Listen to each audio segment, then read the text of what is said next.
Prime Minister Narendra Modi unveiled the Statue of Peace in Rajasthan, Pali to mark the 151st Jayanti celebrations of Jainacharya Shri Vijay Vallabh Sureshwar Ji Maharaj via video conferencing. The 151-inch tall statue has been made from Ashtadhatu, 8 metals, in which copper being the major constituent, and is being installed at Vijay Vallabh Sadhana Kendra, Jetpura in Pali, Rajasthan.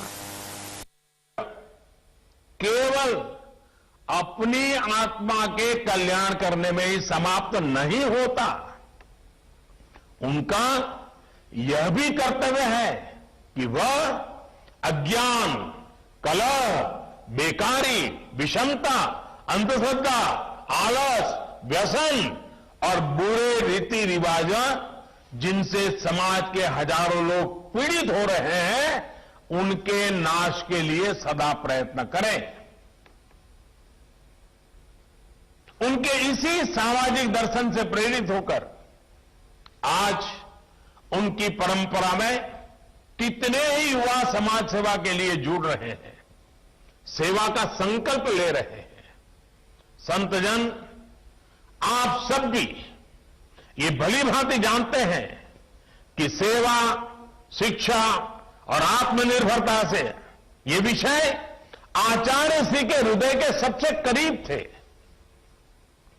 गुलामी के कालखंड की तमाम चुनौतियां के बावजूद उन्होंने जगह जगह शिक्षा का प्रचार किया। गुरुकुलों, विद्यालयों और महाविद्यालयों की स्थापना की। उन्होंने आह्वान किया था, घर घर विद्या दीप जले, घर घर विद्या दीप जले। लेकिन वो ये बात भी समझते थे कि अंग्रेजों द्वारा बनाई शिक्षा व्यवस्था भारत की आजादी और प्रगति में मददगार नहीं हो सकती। इसलिए उन्होंने जिन विद्यालयों, महाविद्यालयों की स्थापना की, वहां शिक्षा को भारतीयता का कलेवर और भारतीय रंग दिया। जैसे महात्मा गांधी ने गुजरात विद्यापीठ का सपना देखा था, वैसा ही सपना गुरु वल्लभ ने देखा था।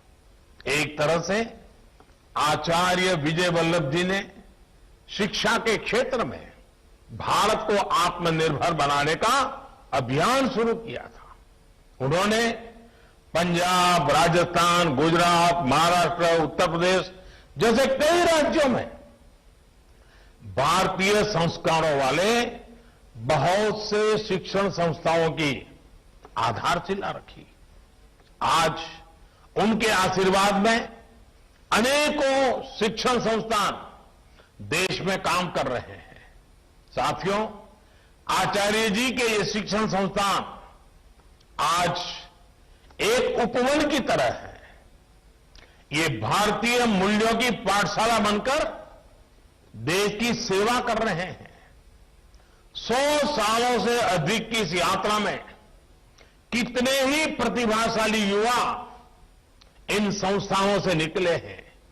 कितने ही उद्योगपतियों, न्यायाधीशों, डॉक्टर्स और इंजीनियर्स ने इन संस्थानों से निकलकर देश के लिए अभूतपूर्व योगदान दिया है। इन संस्थानों की एक और विशेष बात रही है, स्त्री शिक्षा, नारी शिक्षा, त्रिशिक्षा के क्षेत्र में इन संस्थानों ने जो योगदान दिया है, देश आज उसका ऋणी है।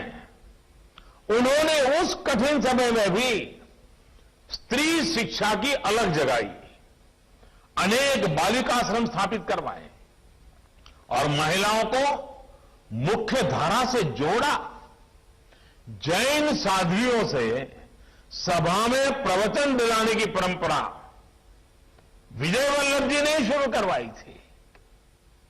उनके इन प्रयासों का संदेश यही था कि महिलाओं को समाज में, शिक्षा में बराबरी का ये दर्जा मिले। भेदभाव वाली सोच और प्रथाएं खत्म हो।